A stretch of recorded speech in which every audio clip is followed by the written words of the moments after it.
I think that for most people, like, they don't realize that short-term rentals are a business. And just like how your flip business is a business, like you have to learn how to manage people, how to do scheduling, how to do, project management.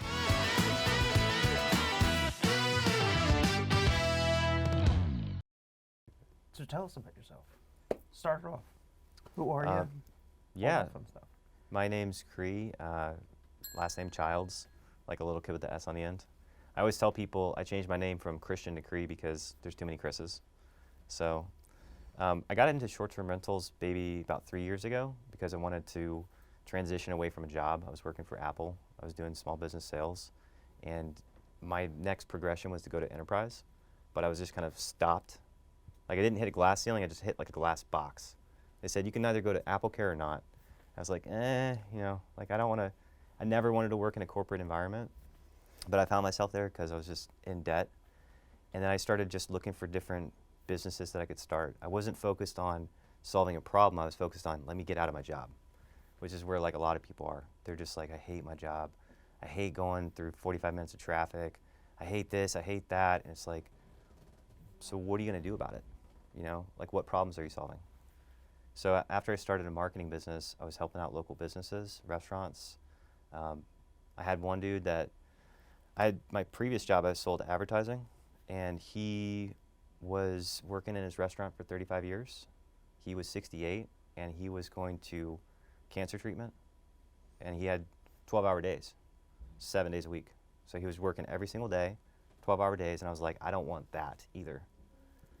So when you say you were helping him, how are you helping him? Marketing, I was actually getting into more consulting. So looking at his numbers, his books, looking at the business as a whole. He didn't have a recipe book, so he didn't have any way of transferring the knowledge. He had great food, but he had no marketing prowess, no salesmanship, didn't have any way of replicating the system. And that's, I think, why he failed like 7 times, was just he had no replicatable systems. So I worked with him for a while. We actually made an offer to sell or finance his place. A partner of mine, ex-partner, he was like a restaurateur guy. So he was just all about restaurants. He took the least profitable IHOPs and made them the most profitable, increased their sales by 25% the first year. And he was going to be the one that was going to run the business, and I was going to do all the marketing. And so when AJ died, I was like, okay, well, this is probably not the thing I should be doing, right? And then I got into real estate.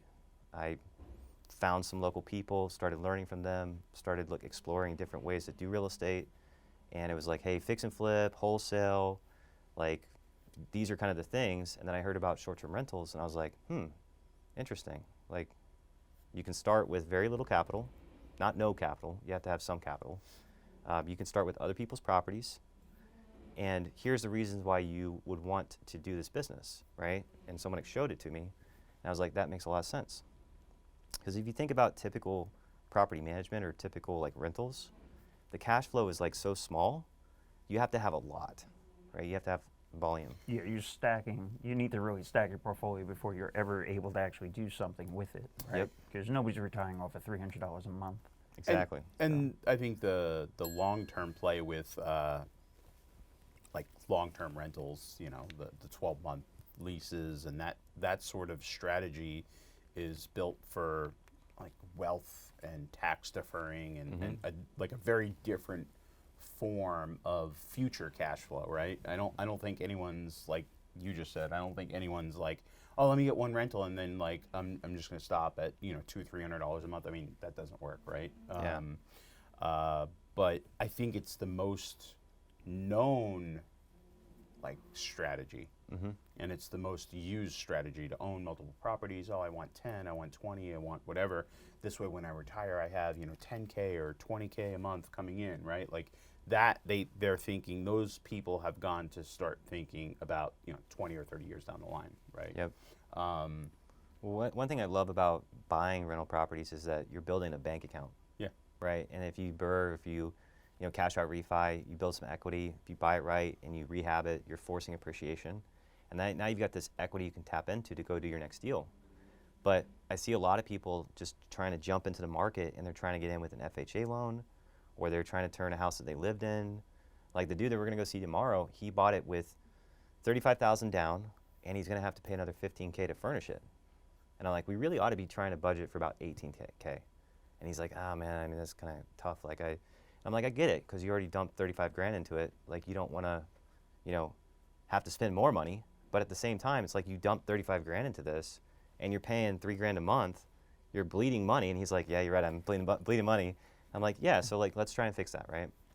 So, I think that for most people, like they don't realize that short-term rentals are a business. And just like how your flip business is a business, like you have to learn how to manage people, how to do scheduling, how to do, project management. Like most people get in thinking like, oh, I'm just gonna go flip a house, right? I'll buy it from a wholesaler, I'll put in 20K of work, and then I'll sell it for more, right? That's how it's been sold. I think so. We have two that In the middle. Yeah, we parked them, right? Because I'm like, all right, before I turn that business on, I need to sort out, these other major flips that we're doing. And so they're just sitting there, and I know that they're perfect for this. And I'm like, all right, I'm gonna, the more I tried to dive into, like, how do we start? I started realizing like, It's a rabbit hole. Yeah, and there's so much to it. Whether it's furniture, and we were asking people just like Styles. yeah, you like, gotta know who's, yeah. I mean, Why are they renting it? and then you're thinking, because if you're thinking of long term, like no, I don't offer like internet in my rentals, right? You don't offer that stuff, and so there's this whole other aspect that I was like, wait a minute, I'm not gonna just go do this and turn it on and throw it up against the wall and see if it sticks. I realized that it is this entire other sub entity that I don't want to be in charge of, right? And I kind of viewed it as like in a sense, a hotel. And if you look at a hotel, it's like, you have the check-in staff, you have the maid service, you have like, God forbid, maintenance, right? Like, and you're like, wait, I don't want to be on call because the internet went out, Yep. Like, I don't mind taking a call and sending my plumber to fix a toilet somewhere, but this whole, these people are on vacation. They're paying a premium to rent my place for the weekend or the week or the month or whatever. I want them to have an awesome experience. I want them to have give a 5-star review, right? Like, Yep. So as I went down that rabbit hole, I was like, hold on, I gotta educate myself a little bit before I just go jump into it. So it's wild because I think we were talking before that like it's been around for, let's just say, 10 years. No, since the Civil War. Yeah, people have been short-term renting since the Civil War. Oh, Like it started then because soldiers would be coming Sure. and they'd be passing through towns and stuff. were they actually rentals then though, or they were just taken over? It was like, hey, you want my room? Give me some cash, But yeah, it's what one of my mentors says is it's the technology is what's changed. Yeah. People have always been renting out rooms, houses, barns, like, cars. Like, Brothels. yeah. Like, No, hostels. Sorry, not brothels. Jesus Christ. yeah, Hostels. that's just like by the hour. That's what I meant. Edit that out. Yeah. Nah, don't edit it. Fuck That's it. Leave it live. that's Yeah, so people have always been a need for temporary get your housing, mind out right? of the gutter. Yeah, so they've always had a need for temporary housing. Yes. And it's just, there's, like I tell everybody, there's like 9 core reasons why people travel. There's obviously the vacation aspect of it, but then you also have military people visiting their military families, like the families that are visiting the military, as well as also TDY, which is temporary duty travel. So it's military people transferring to another city for a period of time, then moving back. You also have the medical aspect. So Yep. you've got the nurses, the doctors that are coming temporarily. They might be coming from Dallas or Houston down to Austin or vice versa. And then you also have the people that are relocating. We get a lot of folks coming from New York, California, Seattle, Chicago that are coming down to Austin. And rather than just try and like rent a place sight unseen, which I've had to do a lot of times because I travel a lot, they will rather stay in a place for a week or two while they can go shop with an agent and get boots on the ground, see it, feel it, touch it, so they can buy like a flip like what you guys do. And then they're coming in with cash usually. So them to rent our place for a week or two, they're like, whatever. Yeah. It's a cost of buying the house. And then you also get like insurance travel. So people that are they're in a neighborhood next door and their house burned down. And so the insurance company's going to build it back up, but now they have to move over. You've got closings. So you close on one house, and you sell another, and you're kind of like stuck in the void. And now, right now in Austin, there's a housing shortage. So they're like, hey, I got to stay in your place for 3 months. I'll pay $5,000. They haven't built my house yet. So a big driver was actually the freeze last year on that. So we had friends that lost their houses in the freeze and turned around, and now they're in short-term rentals for extended months.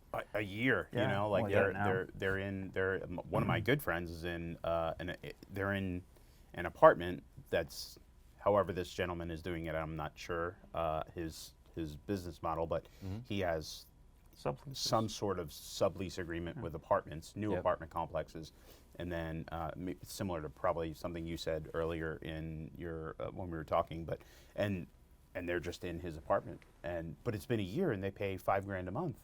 For a year, they've been paying $5,000 a month on a. I mean, I looked at the units in that complex, and they're like $1,695, $1,795. Yep. Right. So he's probably making about $2,200 a month. I mean, yeah, and Net. And actually probably more than that if he's. And he doesn't own it. He doesn't own it. Yeah, he's That's not paying the a best. He cleaner. owns the furniture. So now what you're talking about is you're talking about a business that's based off of the NOI. So if you ever look at a business and you're buying a business based off of the net operating income, if he's making $2,000 a month per unit and he's got 10 of them, he's making 20 a month times 12. That's $240,000 a year, and then if it's a 3x multiplier, he's got himself almost a $750,000 business. Yeah. And then the stuff that you're going to include with that is going to be your IP, right? So your messages to your guests, your cleaner training system, all those different things. And then you start getting into the cool stuff, which is, hey, let's franchise this, right? Or let's replicate it. Let's teach it to other people. Let's show people how to do this, not here in Dallas, but let's show them how to do it in Maine or in California or Seattle or, Milwaukee or wherever, So you start getting into this whole nother revenue source that is not just doing the business. And I think a lot of people get into it for the wrong reasons. They're like, let me just retire my job. But they don't know how to do that. Or they don't know how many units that is, I think I spoke about like the freedom aspect of it, right? Your story specifically of getting away from your corporate job, getting into something, and then what you got into, even like you saw, oh man, that's like a whole nother subset of working 7 days a week, trying to advertise for a restaurant, right? Like until you get into real estate and you see what it takes. I mean, we work a lot of hours. That's all we do. We work a lot of hours. You leave your job that you're working 80 hours, Yeah. and you don't realize that being an entrepreneur is like 90. You have to live your all you're doing is you're making your life work. Yes. Like we, at midnight, we're sitting there texting about houses and stuff. It doesn't end. Yeah. But you compartmentalize it, right? Because you love it, though, right? Yeah, Right? and there definitely is that difference of feeling. Yeah. What I think I started to when I started to go down the rabbit hole of the short-term rentals, what I started to realize was because we rented cabins in Broken Bow. Okay, cool. Right, so there's stupid expensive cabins. They're huge. They hold 24 people. Like, it's crazy. Yeah, man. And they're not expensive. They're $600, $700, $800, $900 a night, right? Huh? Yeah, it's and they're incredible. Yeah. And so we go there with the family and stuff like that, and we have some fun with it. And but they have the way they run the system is like flawless. They turn them. I mean, they could turn them in a couple hours. All new linens, all new towels.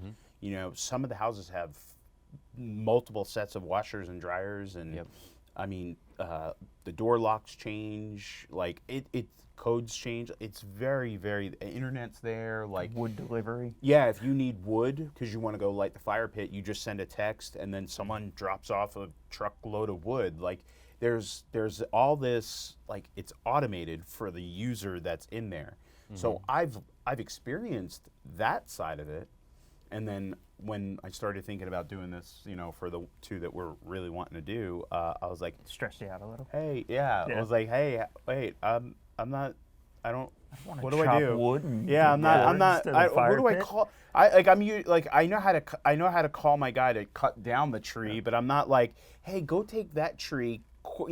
cut it up and bring it to the house over there so that they can light a fire in the backyard. Like that's not the business I want to run. I was Yeah. getting stressed over having to call the cleaners every goddamn day. Mm-hmm. Be like, oh shit, go back over there, more hands. But Which Yeah. thinking that that's the beauty of it is that you don't have to. You set up the system so the system does it for you. This way you don't have to Yeah. do anything. segueing a little bit into that You, because you do have to do some, but it takes your workload from 100% down to about 10. Yeah. If you do it correctly. Yeah, 'cause I was then you're about to managing say, the systems. Yeah. when I first met and we started talking, you kind of, I had actually just closed and like gotten those 2 properties, and I was like, it was just miraculous that I met you at that point in time, because I was like, wait, this guy just told me I could set this on autopilot. Wait, I need to talk to you because I want to get these 2 running on autopilot.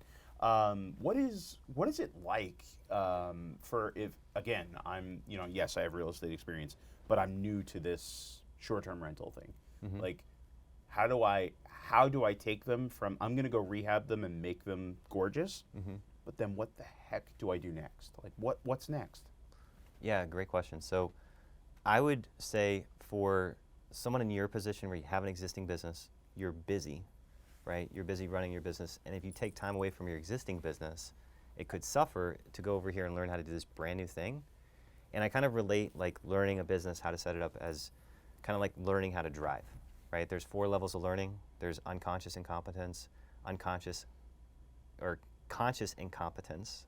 So you go from I don't know what I don't know to I know I don't know something, right? Which is kind of where we are right now, to conscious, you become consciously competent, meaning you have to think about how you do it, right? You have to think about where you're moving the shifter and putting your foot on the clutch and everything. And it's kind of like still a little jarring, but you start getting better and it's smoother and everything like that. And then you get into unconscious incompetence, where you're like driving, you're talking on your phone, you're eating a cheeseburger, you've got the soda over here, you put the cheeseburger in this hand, you got the phone over here, and you're steering with your knee, right? And you're like, oh, like I can do this, right? And so if you like view anything from that lens of learning photography, learning how to do a podcast, learning how to do short-term rentals, right? You can start out by saying, okay, I'm consciously aware that I'm incompetent in something. I can either become competent and become consciously competent, or I can work with someone that's consciously competent, right? So like, for example, when you flip houses, you usually have a stager go in and stage it, right? Yep. Just save you time. And you're going to make profit, you build it into your profit. So same kind of aspect for someone that's starting with short-term rentals is if you've got a portfolio and you're looking at from the lens of how would this portfolio perform as a short-term rental portfolio, typically for most landlords, property owners, if you take your net cash flow per unit, say it's $200, $300, you can expect to do about 2 to 5x that. Okay. And if you work with a co-host or property manager, that's included. So whenever you rent out a property long term, you usually work with a property manager, right? Yeah. If you have enough units, you get like a discount, small discount. They handle all the rent collection. They handle, coordinating the handyman, the lawn care, the cutting down the tree that's growing over the house, all that stuff. So you can focus on your business, which is flipping beautiful houses. So that doesn't take time away from your existing core function, your core specialty that you spent time becoming consciously or unconsciously competent. So when I talk to people that are in business, I've got a friend that has a really beautiful house in Dripping Springs, and he has a moving company, and he's automating that. And I'm like, hey, rather than take time away from building your business, which produces tons of cash flow and takes less of your time, to go over here and learn a brand new skill, because communicating with guests is a new skill, right? Communicating with cleaners, trying not to accuse the cleaner of doing something wrong, but then realizing that you're wrong, right? Like, oh, hey, I noticed that there's some wine missing. No, there's no wine missing. I had this call yesterday, actually. And I realized, like, oh, I'm kind of dumb. We're on the wrong page. Like, hey, I'm sorry, But that whole thing is a skill set. Yeah. I think a lot of people don't realize that they're going to be, like, real estate is in itself, like a single family home is the smallest business.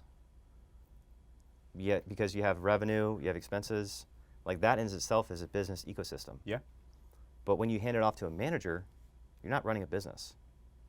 You're a passive investor. Yeah.